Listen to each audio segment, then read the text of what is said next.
예, 안녕하십니까. 예, 오늘은 이제 말씀 찾는 게 또 시간이 걸리고 이제 번거로우시고 이러실 것 같아서 말씀 구절들을 PPT로 띄웠습니다.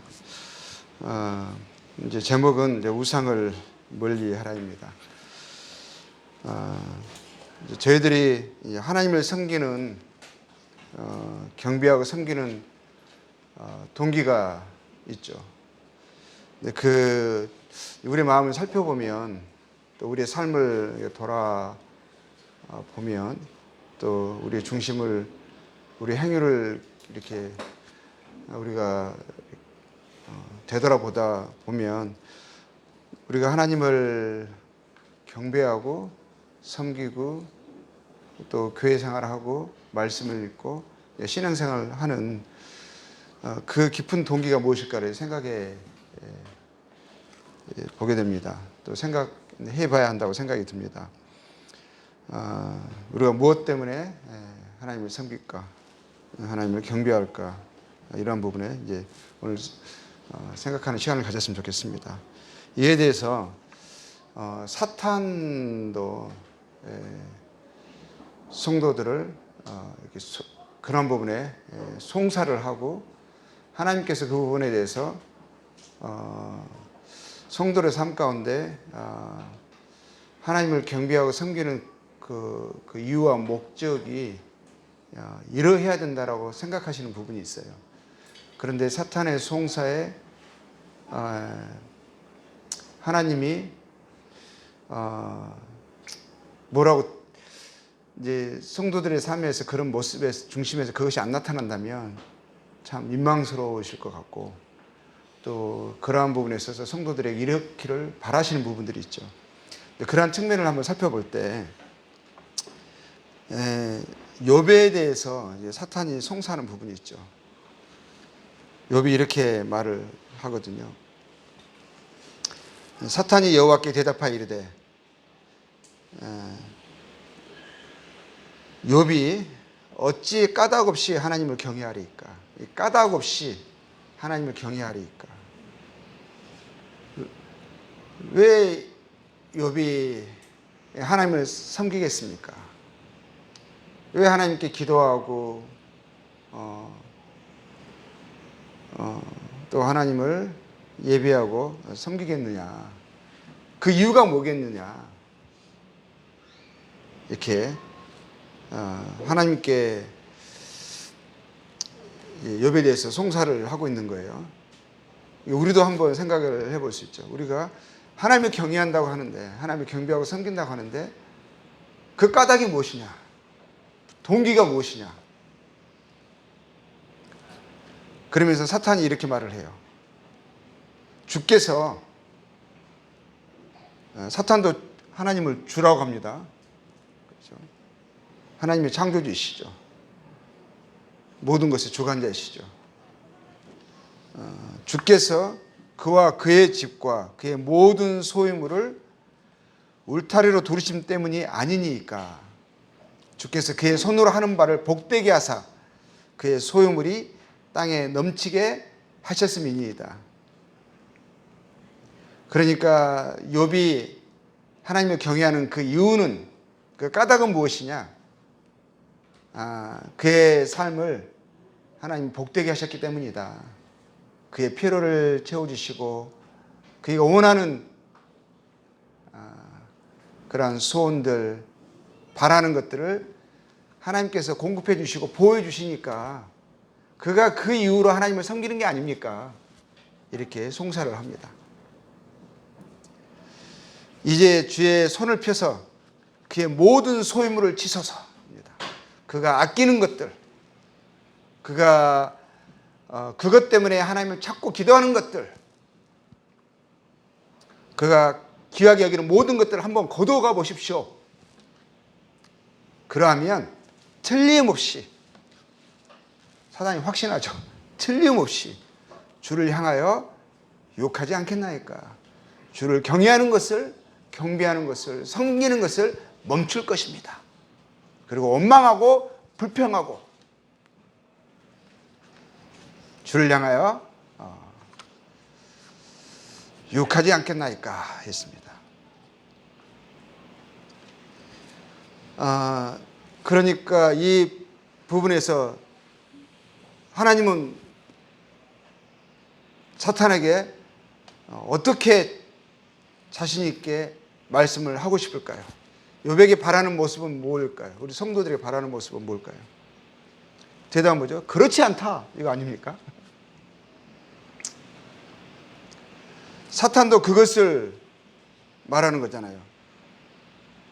하나님 때문에 아니라, 다른 이유 때문에 아니라 하나님 이것들 주셨어, 하신 게 아니냐. 이건 뭐라고 말하는 거야? 참된 경외가 아니다, 참된 경배와 섬김이 아니다라고 사탄도 말하는 거잖아요. 그것을 송사하는 것입니다. 이 송사에 우리가 얼마나 자유롭습니까? 우리가 아니라고 말할 수 있습니까? 하나님 앞에서 하나님 제 중심을 아시지 않습니까? 제가 하나님을 경외하는 까닭은 하면서 담대하게 우리가 말할 수 있겠냐는 것입니까? 사탄의 송사에 우리가 얼마나 자유롭습니까? 또 한 부자 청년이 마태복음 19장에서 21절, 24절 이렇게 나와 있죠. 한 부자 청년이 예수님께 나왔습니다. 내가 어떻게 하여 영생을 얻으리까 하면서 주님 앞에 나와서 그 앞에 엎드렸습니다. 근데 주님이 그에게 마지막 이렇게 말씀하십니다. 예수께서 이르시되 네가 온전하고자 할진대 네 소유를 팔아 가난한 자들에게 주라. 소유를 주라. 욥에게 모든 소유물을 거두어가 보십시오. 그가 하나님을 경외하겠습니까? 다 거두어 가시면 하나님을 떠나지 않겠습니까? 원망하고 불평하면서 욕하지 않겠습니까? 욕된 삶을, 욕된 중심이 드러나지 않겠습니까? 근데 주님이 이 부자 청년에게 네 소유를 다 팔아 가난한 자에게 주라. 있는 것도 주라 하시는 거예요. 그러면서 하신 말씀, 그리하면 하늘에서 보화가 네게 있으리라. 하늘에서 보화가 네게 있으리라. 이 땅의 소유와 하늘의 보화를 비교하십니다. 이 땅의 것들을 네가 보화라고 생각하는 것들 다 흩으라.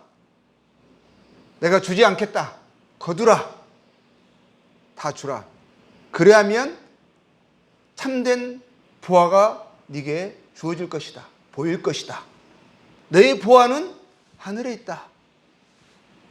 하늘에서 보화가 네게 있으리라. 그리고 와서 나를 따르라 하시는 거죠.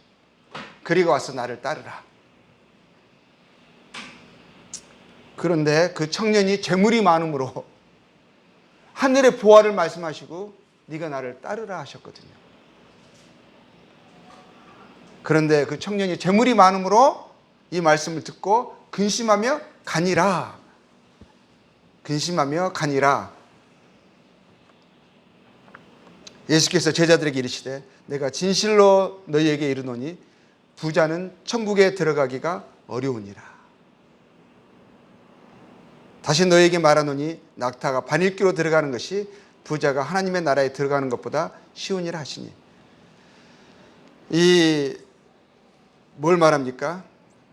이 부자의 천국은 땅에 있습니다. 부자의 보화는 땅의 것입니다. 하늘의 보화를 보화로 여기지 않습니다. 주님을 따르고 경외하는 것을 보화로 가치로 여기지 않습니다. 그런 마음이 되어지지 않고 마음은 천국에 합당하지 않다는 거죠. 진정 주님을 따르는 것이 아니라는 것입니다. 주님은 그 마음을 시험하십니다. 하나님도 사탄의 그 송사예요. 욥을 시험하도록 허락하셨어요. 이게 정말 중요한 거거든요. 우리의 중심이 우리가 하나님을 경외하고 경배하고 섬기는 그 까닭이 무엇이냐, 그 동기가 무엇이냐, 그게 정말 중요한 문제거든요. 그럼 우리가 생각을 해봅시다.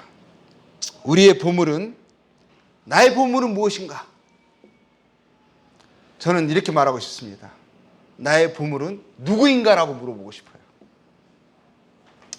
그렇죠. 어떤 분에게는 무엇이죠. 그렇죠. 어떤 분에게는 누구이죠. 그렇죠.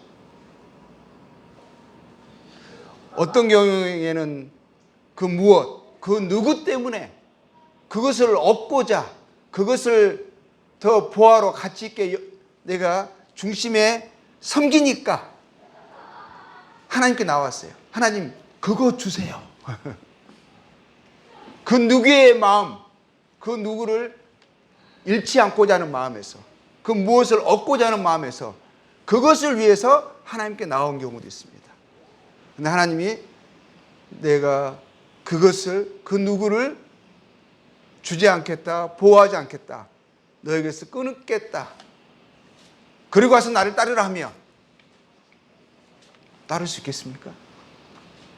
부자처럼 마음에 근심하고 아니네, 내가 잘못 왔네 하고 또 다른 우상에게 가겠습니까? 우리의 중심을, 이거는 종교가 아니에요. 우리가 하나님을 섬기는 것은, 종교는 그렇거든요. 하나님이 이렇게 묻습니다. 사탄도 시험하는 거예요. 까닭 없이 하나님을 경외하겠습니까? 하나님을 믿는다고 말하겠습니까? 다 이유가 있죠. 목적이 있죠. 그것을 얻으려고 하나님께 나온 것입니다. 그걸 주지 않아 보세요. 있는 것 거둬가 보세요. 중심에 틀림없이 본색이 드러날 겁니다.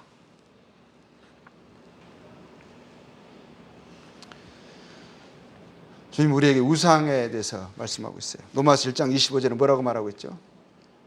이는 그들이 하나님의 진리를 거짓 것으로 바꾸어 피조물을 조물주보다 더 경배하고 섬김이라. 주는 고 영원히 찬송할 이시로다. 우상 숭배가 뭡니까? 피조물을 조물주보다 더 경배하고 섬기는 거예요. 피조물, 이 세상의 것들, 없어질 것들, 하나님이 아닌 하나님에 의해서 나왔거나 그 하나님 외에 하나님에 의해서 존재하게 된 그 모든 것들, 그러니까 하나님이 아닌 것들이죠. 근데 그것들을 하나님보다 더 사랑하고 더 경외하고 경배하고 섬깁니다. 이것은 하나님과 그의 진리를 거짓 것으로 바꿔버린 거죠. 이건 뭐죠? 우상 숭배죠. 우상 숭배를 하면 어떤 신상 앞에, 불상 앞에 어떤 것에 엎드린 것만 우상 숭배가 아니에요. 그건 우상 숭배가 밖으로 드러난 형태고요. 우상 숭배의 진위는 뭡니까? 하나님보다 다른 것을 더 존중하고 가치 있게 여기고 경배하고 섬기는 거예요. 얻으려고, 그것 때문에 심지어는 하나님을 찾는 것입니다. 그것 때문에 하나님을 믿는 거예요. 이것도 중심은 우상 숭배죠. 하나님 분명히 말씀하셨어요. 마태복음 6장 24절에 한 사람이 두 주인을 섬기지 못할 것이니. 우리에게는 한 주가 있습니다. 한 하나님이 계세요. 태초에 천지를 창조하신 하나님은 한 분이십니다. 인간은 하나님, 그 하나님의 형상대로 지어진 존재예요. 한 하나님이 계십니다. 한 주인이 있어요. 두 주인이 없어요. 혹 이를 미워하고 저를 사랑하거나 우리가 하나님을 경외하지 않는다면 그 하나님 외에 다른 것을 더 가치 있게 여기거나 심지어는 그것 때문에 우리가 심지어는 하나님께 나왔거나 그런 거라면 합당치 않는 거죠. 혹 이를 미워하고 저를 사랑하거나 혹 이를 중히 여기고 내가 저를 경히 여김이라. 너희가 하나님과 재물을 겸하여 섬기지 못할, 겸할 수는 없는 거예요. 재물뿐만은 이야기하는 게 아니에요. 사람도 포함이 되죠. 하나님 외에 다른 것을 더 존중하고 사랑하고 가치 있게 여기고 삶의 이유와 목적, 오늘 내가 숨을 쉬는 이유가 그것에 있다면 우상 숭배죠. 합당하지 않다는 것입니다. 그럼 나의 보화는 어디에 있습니까? 마태복음 13장 44절 46절까지 말씀 보면 천국은 마치 밭에 감춘 보화와 같으니 사람이 이를 발견한 후 숨겨두고 기뻐하며 돌아가서 자기의 소유를 다 팔아 그 밭을 사느니라. 다 팔았어요. 그 보화를 발견했거든요. 밭에 감춘 그 보화를 발견했어요. 참된 보화를 발견했어요. 그래서 자기에게 있던, 그전에 있던 보화라고 얘기했던 자기의 모든 소유를 다 팔아버렸습니다. 그것을 얻기 위해서 다 팔아버렸어요. 그에게 참된 보화를 그가 발견한 거예요. 또 천국은 마치 좋은 진주를 구하는 장사와 같으니 극히 값진 진주 하나를 발견하며 자기의 소유를 뭐라고요? 다 팔았어요.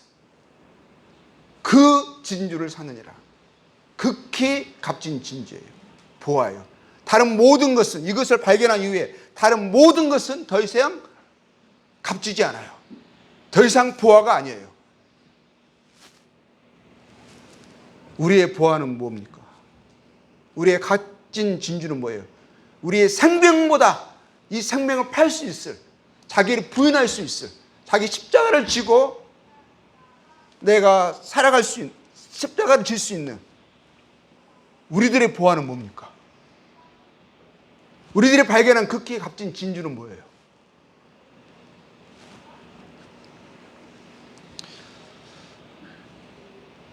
우리는 이걸 발견했습니다.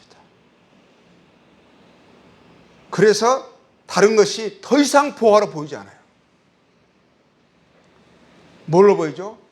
오히려 이러한 것들이 내 보화를 누는 나의 시야를 가린다면, 내 마음을 빼앗기게 한다면 그것은 뭐로 여기는 거죠? 해로 여겨요. 해. 더러운 것이에요. 우상이에요. 심지어는 똥으로 여겨요. 똥으로. 배설물로 여기죠. 네, 우리는 보화를 발견했으니까요. 우리는 이 보화의 가치를 봤습니다. 근데 여전히 보화라고 말은 하는데,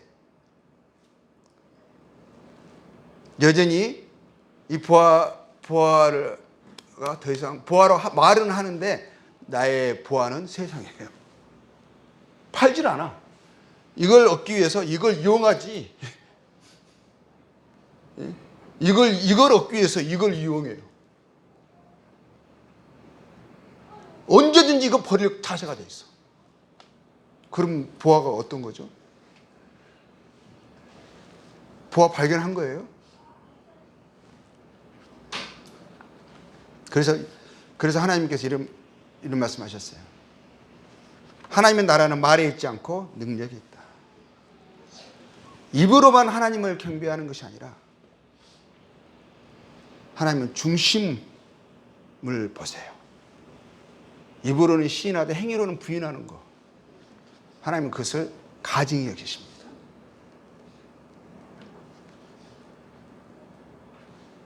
그러니까 우리가 정말 이거 보화로 여긴다면, 그것을 정말 가치 있게 여긴다면, 이것 때문에 우리가 죽기도 하고 살기도 해요. 주님이 나에게 주신 것들을 내가 감사하고 기뻐하고 누리지만 비교할 수는 없어요. 주님이 이것을 거둬가시겠다 하시면, 가져가겠다 하시면, 주라 하시면, 그리고 너는 나를 따르라 하시면, 근데 그곳이요, 광야하고 하다못해 불구덩이라 할지라도, 사자굴이라 할지라도요, 죽음을 각오하고 들어갑니다. 들어갈 수 있어야 돼요. 내 중심의 자세. 불안하고 두려워서 하나님 저를 그렇게 해주세요라고 간구할 수 있어요. 그렇지만 마음은 들어갈 수 있어요. 자, 요한일서 5장 20절 이렇게 말씀하십니다. 또 아는 것은 하나님의 아들이 이르러 우리에게 지각을 주사 우리로 참된 자를 알게 하신 것과 우리가 알게 됐잖아요. 발견했어요. 참된 보물을, 극히 값진 진주를 우리가 알게 됐어요. 우리가 발견했어요. 또한 우리가 참된 자, 곧 그의 아들 예수 그리스도 안에 있는 것이, 참된 자가 누구죠? 참된 보화가 누구죠? 예수 그리스도예요. 극히 값진 진주가 누구예요? 예수 그리스도예요. 그는 참 하나님이시요 영생이시라. 우리의 참된 생명이시죠. 참 하나님이시죠. 참된 자를 우리가 알게 됐어요. 참된 보화를 우리가 발견했어요. 그래서 주님이 그러신 거예요. 나를 따르려거든 자기를 부인하고 자기 십자가를 지고 나를 따를 것이니라. 우리는 그 주님의 부르심에 아멘하고 온 거예요. 그거 장난 아니었었어요.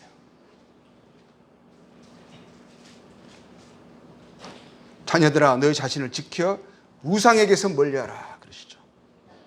우상. 참된 자가 아니죠.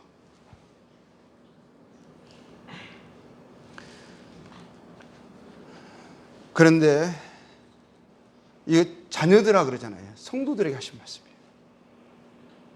우리들이 정신 차리지 않으면, 우리 마음을 항상 새롭게 하지 않으면, 매일 이 부분을 생각하고 이 부분에 대해서 우리를 경각시키지 않으면 우리는 자신도 모르게요, 우리를 잃어버릴 수가 있어요. 그리고 우상을 가까이 하고 섬길 수가 있어요. 무서운 일이 우리에게 일어날 수 있어요.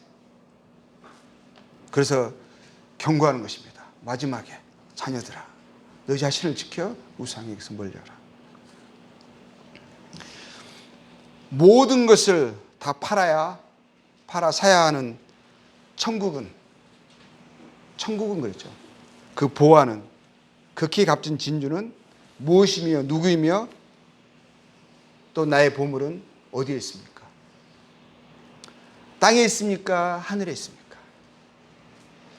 보물이 있는 그곳을 위해서 우리는 살아갑니다. 뭐라고 하셨죠? 보물이 있는 곳에 네 마음이 있다 하셨어요. 내 보물이 땅에 있으면 땅을 쫓아 살아갑니다. 하늘에 있으면 하늘을 쫓아 살아가요. 그런데 참된 보물을 찾은 사람의 몇 예가 나옵니다. 신뢰가 나오죠. 창세기 22장 1절에서 2절 보면 누구죠? 아브라함이에요. 그는 극히 값진 진주를 보았습니다. 그의 보화는 하늘에 있었어요. 참된 보화, 참된 자를 알게 됐어요. 그것이 그의 인생이었고 그것이 그의 생명이었습니다. 주님이 시험하시잖아요. 그 일 위에 하나님이 아브라함을 시험하시려고 욥에게 사탄이 시험하는 것을 허락했습니다. 하나님이 사람들에게, 인생들에게, 그의 성도들에게 요구하신 중심이 이러해서 그런 거예요.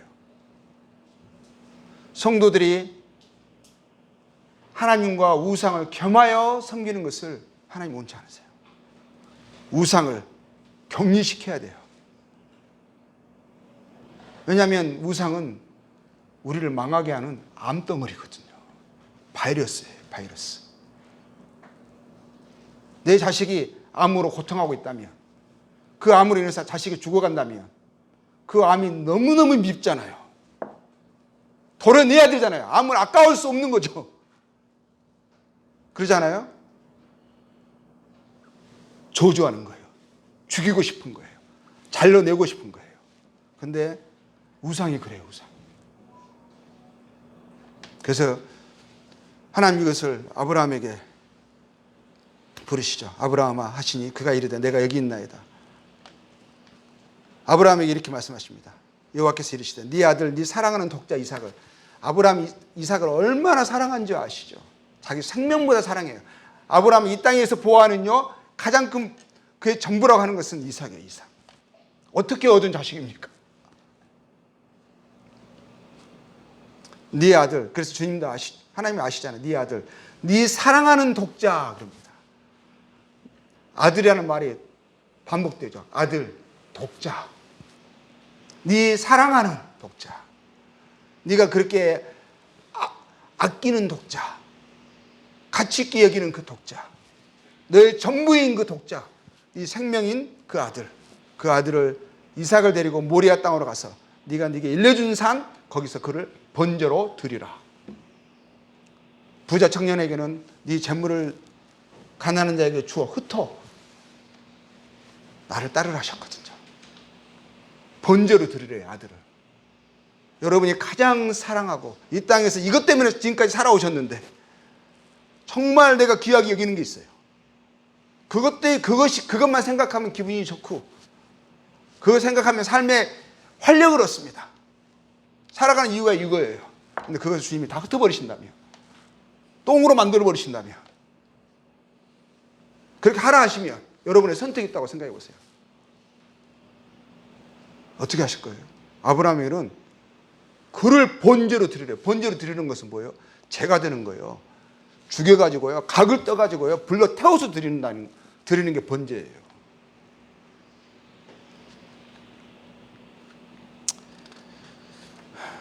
근데 아브라함이 어떻게 하죠? 아브라함이 어떻게 하죠? 창세기 22장 봅시다. 제가 그 부분 안 적었네요. 22장 12절 보면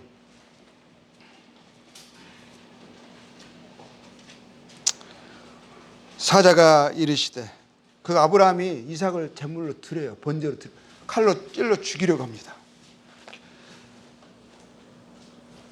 하나님 말씀하신 그곳에 가서요, 우리 잘 알잖아요. 그를 번제 그 제단 위에 그를 올리고 결박하여서요, 칼로 망설임 없이 칼을 쥐어듭니다. 그 내려 꽂으려고 합니다. 아브라함이 이삭을 너무 사랑하죠. 그것에 있어서는 의심의 여지가 없어요. 하나님이 아십니다. 그렇지만 아브라함에게 있어서는 이 땅에서는 그렇지만 하나님과 경쟁할 수 없어요. 그의 보아는 이삭이 아니라 참된 보아는 하나님이시거든요. 하나님의 말씀이시고 하나님께 대한 순종이시거든요. 그래서 하나님께서 드리라고 했을 때 하나님 주신 것에 감사하고 누리고 그것 때문에 기뻐했지만 하나님 드리라고 했을 때 망설임의 여지 없이 그냥 그것에 죽임을 선포합니다. 죽이려고 했을 때 하나님 뭐라고 하셨어요? 12절에 보면 사자가 이르시되 그 아이에게 네 손을 대지 말라. 그에게 아무 일도 하지 말라. 네가 네 아들 네 독자까지도 내게 아끼지 아니하였으니 내가 이제야 네가 하나님을 경외하는 줄 아노라. 이제야 네가 하나님을 경외하는 줄 아노라. 아브라함이 하나님을 경배하고 섬기는 그 까닭은 하나님을 사랑해서예요.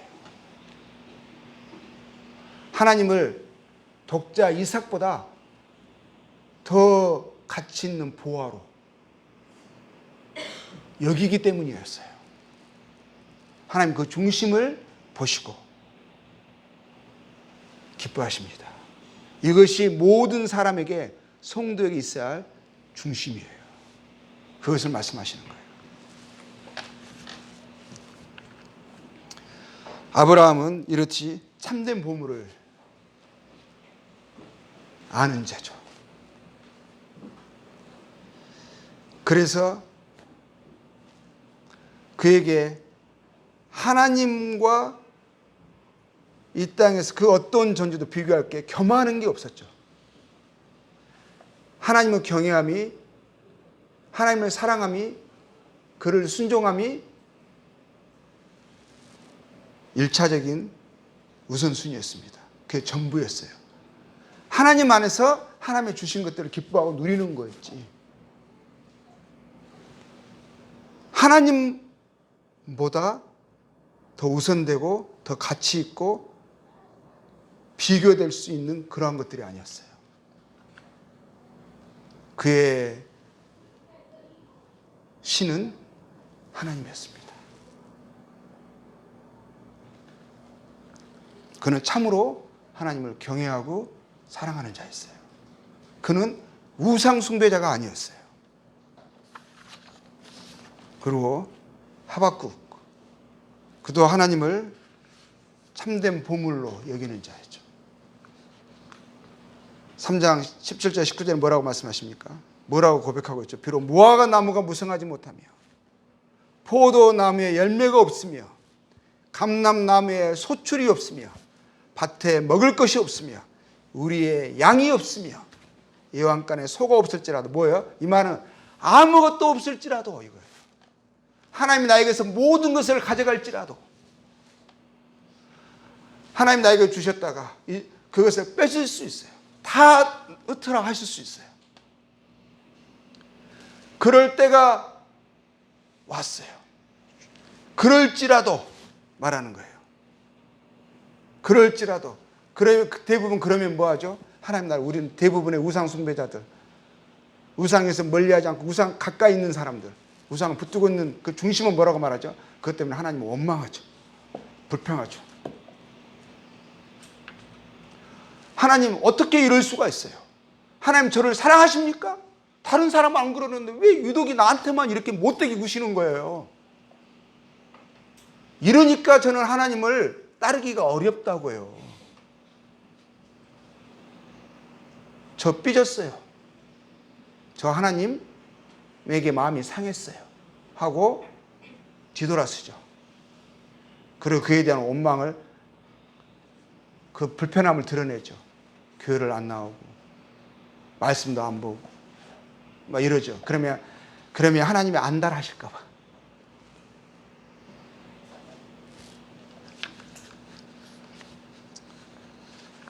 그런데 뭐죠? 나는 여호와로 말미암아 즐거워하며. 누구로 인하여 즐거워하는 거예요? 하나님 그분으로 인하여. 하나님 그분의 아름다움을 본 거예요. 그분의 사랑을 안 거고요. 그분의 어떠하심을, 그분의 존재와 가치를 발견한 거예요. 알게 된 거예요. 그래서 다른 것이 아니라 하나님 그분 때문에 여호와로 말미암아 즐거워하며 나의 구원의 하나님으로 말미암아 기뻐하려다. 즐거움과 기쁨이 뭐에 있어요? 누구에 있어요? 하나님 그분에 있어요. 그분이 주신 어떤 것에 있는 게 아니라 하나님 그분에게. 그분이 그 사랑하는 독자, 그 아들 예수 그리스도를 우리를 위하여 십자가에 내어주신 것은 우리의 사랑을, 우리의 마음을 사기 위하심이에요. 우리가 그분을 사랑하기를 원하시는 거예요. 왜냐하면 그렇게 우리는 창조되었어요. 그래야만 우리는 참된 만족과 기쁨을 우리는 가질 수가 있어요. 주 여호와는 나의 힘이시라. 나의 발을 사슴과 같게 하사 나를 나의 높은 곳으로 다니게 하시려다. 하나님 나의 모든 것이죠. 나의 힘이시고 나의 능력이시고 나의 기쁨이시고 그분의 자신이, 그분의 어떠하심이. 바울도 그 보화를 발견하고 그에 있는 모든 것들을 다 가치 없는 것으로 여겼습니다. 예전에 살아왔던 것, 그것 때문에 살아왔던 것, 그것 때문에 하나님을 섬겼던 것, 그것 때문에 인생의 모든 시간과 정력을 소비하며 살았던 모든 것들을요, 이제는 바른 대상을 발견했습니다. 하나님, 우리 주 예수 그리스도, 그분이 나의 전부가 되었어요. 바울은 그분 때문에 살기도 하고 죽기도 합니다. 이 삶에 미련이 없어요. 그가 소원하는 것은 내 육체를 떠나 그와 함께 있는 그것을 원했어요. 그렇지만 내가 이 땅에 살아가는 이유는 하나님께서 나의 맡기신 그 일들을 위해서 너희들 때문이다 라고 했어요. 근데 내가 진정 원하는 것은 내가 지금 이 몸을 떠나 주와 함께 있는 그것이다. 그는 주님께 미친 자가 되었어요. 그래서 그가 뭐라 말했어요? 나는 하나님께 미친 자다 이랬어요. 왜? 그는 그 보아의 가치를 봐버렸거든요.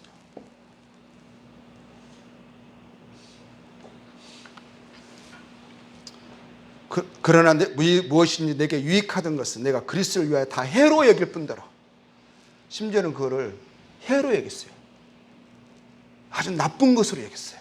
그것이 내 마음에 하나님 향한 그 마음을 조금이라도 손상을 가한다면, 조금이라도 내 시야를 흐리게 한다면, 이거는 나쁜 것으로 여겼어요. 나쁜 것으로. 그것이 자식이 됐건 남편 아내가 됐건 세상의 성공이 됐건 명예가 됐건 재물이 됐건 이 모든 것들이 그렇다면 해라는 거예요. 해. 잘못 살아온 거라는 거예요. 잘못 살고 있다는 거예요.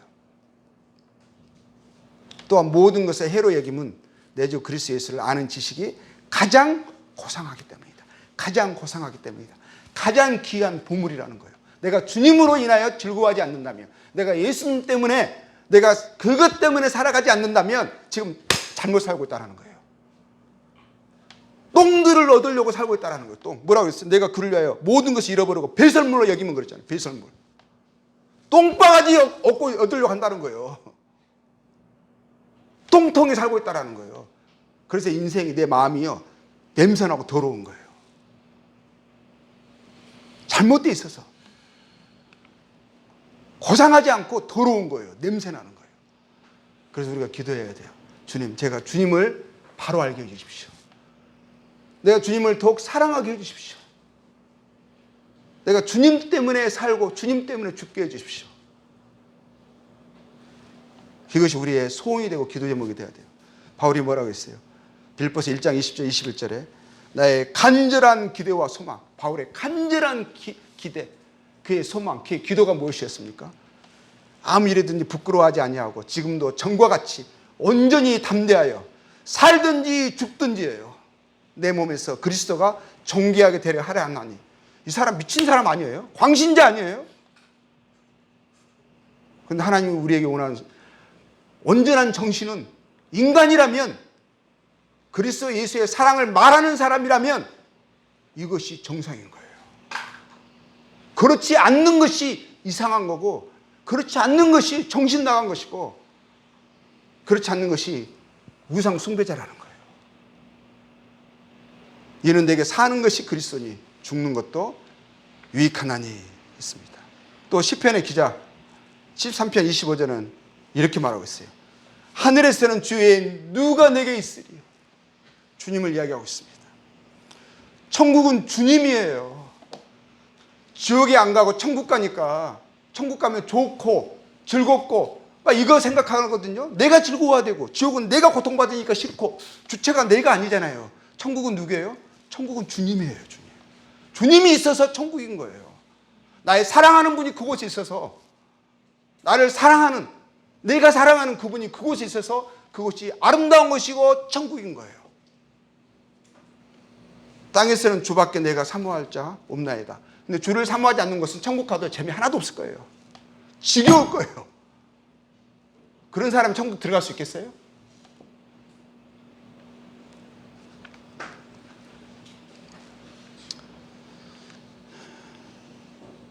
주님은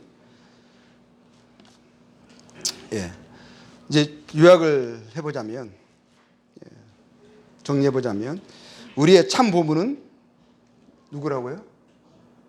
주 예수님이시라는 거죠.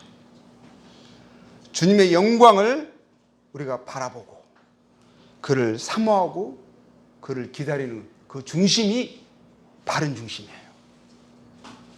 그런 마음이 안 돼 있다면, 우리의 마음이 다른 것에 빼앗겨 있다면 지금 저희들이 우상 숭배를 하고 있는 거예요. 우상에서 멀리하라 하셨어요. 우리의 마음이 이래야 합니다. 히브리서 12장 2절에 뭐라고 되어 있어요? 믿음의 주여 또 온전하게 하신 이 예수를 바라보자. 예수를 바라보라 하시잖아요. 그분을 생각하고 그분을 바라봐야 돼요. 주일날에만 바라보는 것이 아니라, 떡과 장만 바라보는 것이 아니라 삶에서 매번 우리의 생각의 습관이 주님께, 우리의 시선이 주님께 고정되어 있어야 돼요. 주님을 바라봐야 돼요. 내 자신에게 명령해야 돼요. 내 마음이 슬프고 힘들고 낭망스러울 때 내 영혼아 어찌하여 낭망하는고 주를 바라봐라 하면서 내 마음에 명령을 해야 돼요. 내 기쁨에, 내 감정에 명령을 해야 돼요. 항상 우리의 생각과 감정이 중심이 주님을 향하고 있어야 된다는 것이죠. 그는 그 앞에 있는 기쁨을, 주님도 그 앞에 있는 기쁨을 바라보셨어요. 저희 기쁨이 누구십니까? 주님이세요. 주님을 바라보고 우리가 그래서 오늘의 십자가를 참을 수 있는 거예요. 주님도 그것을 바라보시고 십자가를 참으셨어요. 그리고 부끄러움을 개치 않으셨어요. 죽음과 고통과 나의 모든 즐거움을 잃는 것을, 사람들에게 멸시와 조롱을 받는 것도 문제 삼지 않으셨어요. 개의치 않으셨어요. 그래서 하나님 보좌 우편에 앉으셨다라고 되어 있습니다. 우리 이 주님이 저희들의 보물이시죠. 저희들의 기쁨이시죠. 항상 그분 때문에 그분을 바라보고 믿음의 눈으로 바라보는 거죠. 그분이 갈수록 또렷해져야 돼요. 갈수록 희미해져 가는 것이 아니라, 아득해져 가는 것이 아니라, 구원받을 때는 또렷했었거든요. 근데 갈수록 희미해져 갑니다. 그리고 다른 형상이 보여요. 뭐 돌부처, 금부처가 보여. 이러면 우리가 그것을, 우리가 눈 시술을 해야 돼요. 시술. 안경을 다시 쓰고 영적인 눈을 우리 가지고 주님을 다시 바라봐야 돼요.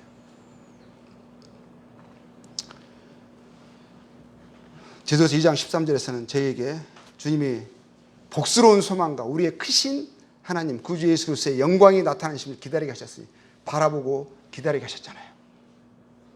주님이 다시 오심이 기다리지 않는 거. 이 땅에 사는 게 너무 좋으니까 주님 좀 늦게 오셨으면 좋겠어. 그리고 막 하루라도 더 못 사는 게 너무 억울하고 아쉬워. 이러면 저는 안 된다고 생각해요. 저도 나중에 그 나이가 돼서 그렇게 될까 봐 두려워요. 주님을 더 그분을 바라보면서 그분을 기뻐하면서 사도 바울처럼 그 나이가 돼서도 내가 사는 것이 그리스도니, 내가 이 몸을 떠나 주와 함께 있는 것을 내가 바라는 그런 간절한 기도와 소망이 세월이 갈수록, 날이 갈수록 더 굳건해지고 더 풍성해지기를 원하는 거예요. 그렇지 않는 중심? 그 중심이 들기 전에 저는 주님이 저를 데려가셨으면 좋겠어요. 그런 마음이 든다면 그냥 그렇게 제가 저를 죽일 수는 없고 주님 저를 데려가 주세요 라는 기도를 제가 드려요. 그렇게 하고 싶어요. 우리가 주님으로 기뻐하고 만족하고 그를 따르는 순종하며 사는 것이 우리가 살아가는 기쁨이고 이루어야 합니다. 주님을 기뻐하고 만족하고 그를 따르며 순종하는 그것이 우리 삶의 기쁨이고 살아가는 이유와 목적이 되어야 하는 거예요. 우리가 느헤미야 8장 10절에서는 뭐라고 하고 있습니까? 여호와를 인하여 기뻐하는 것이 너의 힘이니라 하셨어요. 하나님으로 인하여 기뻐하는 것이 우리의 힘입니다.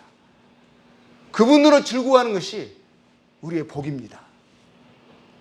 그분이 우리의 생명이고 우리의 재물이고 그분이 우리의 보화이고 그분이 천국이에요. 우리는 그럴 만한 이유가 있어요. 우리는 그 사랑을 받았잖아요. 그분의 마음을 우리가 확인했잖아요. 그분이 얼마나 크신 분이시고 얼마나 존귀하시고 얼마나 사랑스러운 분이신지 우리는 십자가에서 밝히 보았잖아요. 그것을 보고 나온 사람이 성도들 아닙니까? 우리는 알잖아요. 우리가 성도라고 하는 것을. 하나님의 사랑을 받고 성도라 부르심을 우리가 입었잖아요.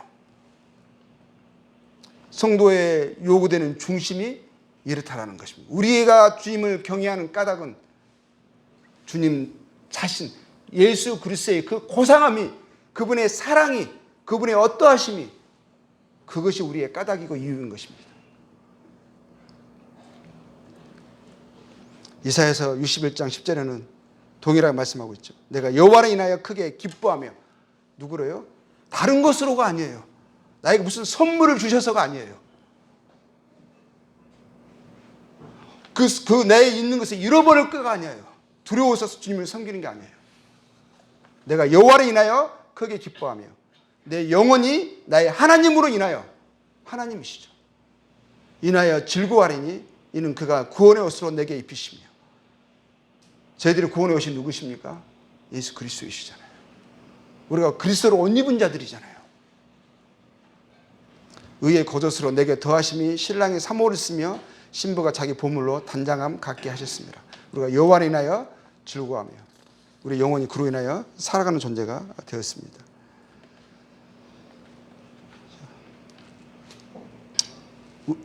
로마서 8장 35절 30절 보면 누가 우리를 그리스도의 사랑에서 끊으리요. 그렇죠. 환난이나 공고나 박해나 기근이나 적신이나 위험이나 칼이라, 이런 어려움들이 우리 삶 속에서 일어날 수 있습니다. 우리 많은 환난 가운데 또 어려움 가운데 우리는 살아가기도 합니다. 우리가 살아가는 세상은 그러한 것들이 일어날 수밖에 없는 광야의 삶이라는 거예요. 우리는 광야에 있습니다. 이 땅이 목적지가 아니에요. 우리에게 약속하신 땅은 가나안 땅이에요. 하늘이에요. 그리스도가 계시는 곳. 우리가 이 땅에서 많은 이 공고와 기근과 위험과 칼, 이 환난을 우리가 만날 때 우리가 두려워하지 않는 것은, 낙심하지 않는 것은, 우리의 기쁨을 잃지 않는 것은, 우리가 아는 것은 우리가 그리스도의 사랑을 받은 자고 그 사랑에서 끊어질 수 없다는 것을 우리가 알기 때문이에요. 우리가 심지어는 종일 주를 위하여 죽임을 당하게 되고 조살당할 양같이 여김을 받을지라도, 그러한 삶 가운데 살아갈지라도 우리가 확신하는 것은, 이 모든 어려움들을 우리가 이길 수 있는 것은 이 모든 일에 우리를 사랑하신 이로 말미암아 우리가 넉넉히 이길 수가 있다라고 하고 있습니다. 우리가 주님을 사랑하면 사랑할수록, 그분을 기뻐하면 기뻐할수록, 그분을 사랑을 우리가 십자가에서 나타나는 그 사랑을 감사하면 감사할수록, 확신하면 확신할수록 우리에게 일어나는 일들을 우리가 넉넉히 이길 수 있고 우리가 감사하면서 이 광야의 삶을 기쁘게 걸어갈 수 있습니다. 하나님의 명령이 항상 기뻐하라요. 범사에 감사하라요. 이게 명령이에요, 명령. 우리가 감정의 명령을 내립니다. 그리스도를 바라봐라. 그리고 생각해라. 그리고 기뻐하라. 감사하라라고 명령을 하며 살아갈 수가 있는 거죠. 로마서 1장 5절 6절에서 말합니다. 그로 말미암아 우리가 은혜와 사도의 직분을 받아 그의 이름을 위하여, 그랬어요. 그의 이름을 위하여 모든 이방인 위해서 믿어 순종하여 하나니, 우리가 그분을 알고 그분을 기뻐하고 감사하고 또 우리가 이 땅에 살아가는 것은 뭐죠? 순종하는 거예요. 그분의 말씀을. 그게 우리의 순종하는 것이, 우리 그분을 감사하고 기뻐하는 것이, 그리고 그분의 말씀을 순종하며 따르는 것이 우리의 기쁨이고 우리가 살아가는 이유입니다. 왜냐하면 너희도 그들 중에서 예수 그리스도의 것으로 부르심을 받은 자니라. 우리가 예수 그리스도의 것이라고 하잖아요. 그분의 소유가 되었습니다. 이것은 우리의 모든 살아가는 이유와 기쁨이 다 정리가 됐습니다. 에베소서 2장 10절에서는 우리는 그가 만드신 바라 그리스도 예수 안에서 선한 일을 위하여 지으심을 받은 자니 이는 하나님이 전에 예비하사 우리로 그 가운데서 행하게 하려 하심이라. 우리는 그의 만드신 바죠.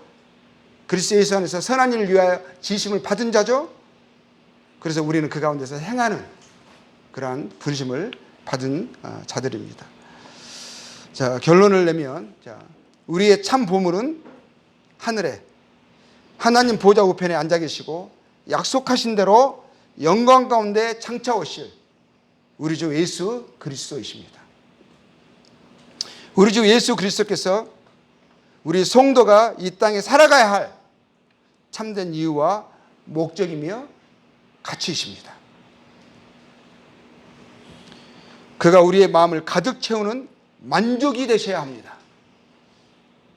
주 예수님을 사랑하고 순종하고 그로 인해 기뻐하는 것이 우리의 기쁨이고 오늘 숨을 쉬는 이유여야 합니다. 주 예수님만을 사랑하고 기뻐하고 순종하지 않는 것에 저주가 있습니다. 그것은 너무 무섭고 두려운 죄입니다. 삶을 낭비하는 것이고요. 하나님의 거룩한 그 이름을 욕되게 하는 것이고요. 그의 사랑을 거부하고 멸시하는 것이기 때문에 그렇습니다. 고린도전서 16장 22절은 분명히 말씀하고 있어요. 만일 누구든지 주를 사랑하지 아니하며 그분을 사랑하지 않는다면 저주를 받을지어다. 저주가 그 안에 있어요. 우리 주여 오시옵소서. 주님이 오신다는 그 약속은 너무너무 분명하고 반드시 이루어질 것입니다. 요한일서 5장 21절에 하나님 다시 한번 저희들에게 말씀하시는 것은, 우리가 기억해야 하는 것은, 자녀들아 너희 자신을 지켜 우상에게서 멀리하라 입니다. 예, 기도하겠습니다.